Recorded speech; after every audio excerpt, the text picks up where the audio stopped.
Selamat siang, kami dari Angkatan 44 kelompok 3B. Dengan anggota kelompok kami terdiri dari yang pertama Bapak Aditya Wahyu Tripriartono, yang kedua Bapak Dharma Kasih Mulyana, yang ketiga Bapak Ibnu Pangestu, yang keempat Ibu Siti Karimah Hajar Nurul Fatihah, dan yang kelima Ibu Tiara Aprilia. Pada kesempatan ini kami akan memaparkan isu kontemporer global yaitu kota layak huni kelas dunia dengan fokus pada livability, inclusivity, dan human capital excellence. Kota layak huni tidak hanya dilihat dari pembangunan fisik seperti jalan atau gedung, tetapi juga dari sejauh mana masyarakat merasa nyaman, aman, dan bahagia dalam menjalani kehidupan sehari-hari. Namun, kondisi saat ini menunjukkan bahwa indeks kebahagiaan masyarakat masih belum optimal.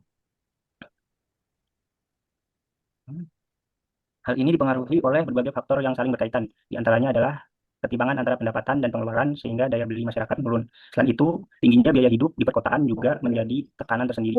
Kualitas air yang belum merata serta keterbatasan akses terhadap hunian yang layak dan terjangkau semakin memperburuk kondisi tersebut. Berdasarkan analisis menggunakan metode APKL, kami mengidentifikasi bahwa hunian layak yang tidak terjangkau merupakan masalah paling prioritas karena memiliki dampak langsung terhadap kualitas hidup dan tingkat kebahagiaan masyarakat.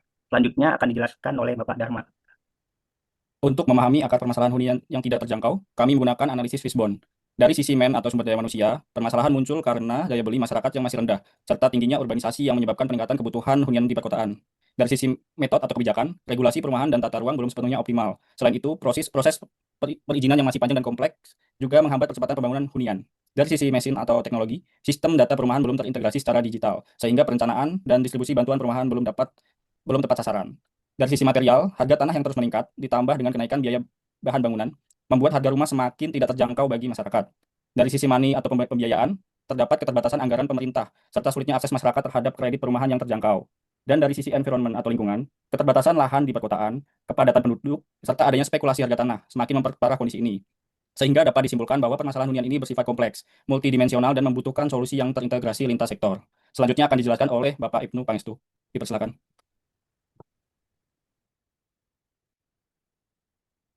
Dalam mengatasi permasalahan hunian yang tidak terjangkau, peran ASN menjadi sangat strategis karena ASN merupakan penggerak utama untuk kebijakan publik. Sebagai perencana, ASN harus mampu menyusun kebijakan perumahan yang berbasis data seperti kebutuhan hunian, tingkat pendapatan masyarakat, serta ketersediaan lahan.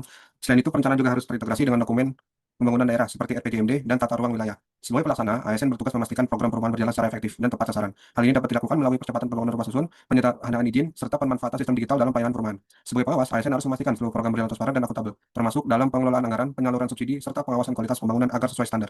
Selain itu, ASN juga harus menerapkan konsep Smart ASN. Pada aspek digital skill, ASN dituntut mampu mengelola dan menganalisis data perumahan secara digital. Pada digital ethics, ASN harus menjunjung tinggi integritas, transparansi, dan tidak melakukan manipulasi data. Pada digital culture, ASN harus adaptif terhadap inovasi dan mampu bekerja secara kolaboratif dalam sistem pemerintahan berbasis digital. Dalam digital safety, ASN wajib menjaga keamanan data masyarakat agar tidak disalahgunakan. Dengan peran tersebut, ASN tidak hanya sebagai pelaksana kebijakan, tetapi juga sebagai agen perubahan dalam mewujudkan kota yang layak huni. Selanjutnya dilanjutkan oleh Bu Siti.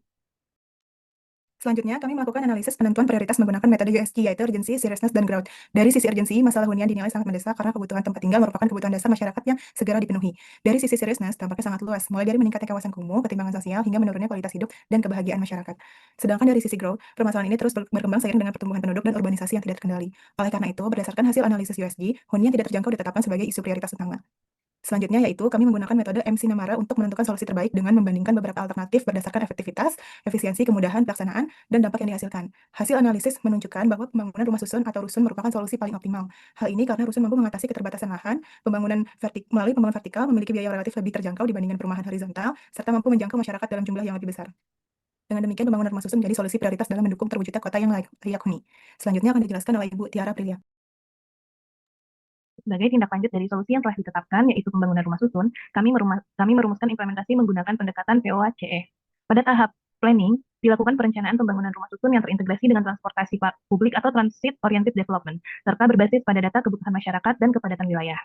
Lalu pada tahap organizing, diperlukan kolaborasi lintas sektor, melibatkan pemerintah daerah, swasta sebagai pengembang, serta perbankan dalam penyediaan skema pembiayaan yang terjangkau bagi masyarakat. Lalu pada tahap actuating, dilakukan percepatan pembangunan rumah susun dengan konsep hunian vertikal modern, serta didukung oleh digitalisasi layanan seperti pendaftaran dan pengelolaan penghuni berbasis sistem elektronik. Kemudian pada tahap controlling, dilakukan pengawasan secara berkala melalui dashboard monitoring untuk memastikan pembangunan berjalan sesuai target, baik dari sisi kualitas, waktu, maupun anggaran. Dan terakhir, pada tahap evaluating, dilakukan evaluasi terhadap dampak program terutama dalam meningkatkan akses hunian, mengurangi kawasan kumuh, serta meningkatkan indeks kebahagiaan masyarakat. Dengan implementasi yang terstruktur ini, penyediaan rumah susun tidak hanya menjadi solusi jangka pendek, tetapi juga strategi jangka panjang dalam mewujudkan kota yang layak huni dan berdaya saing global. Demikian pemaparan gagasan kreatif kami. Terima kasih.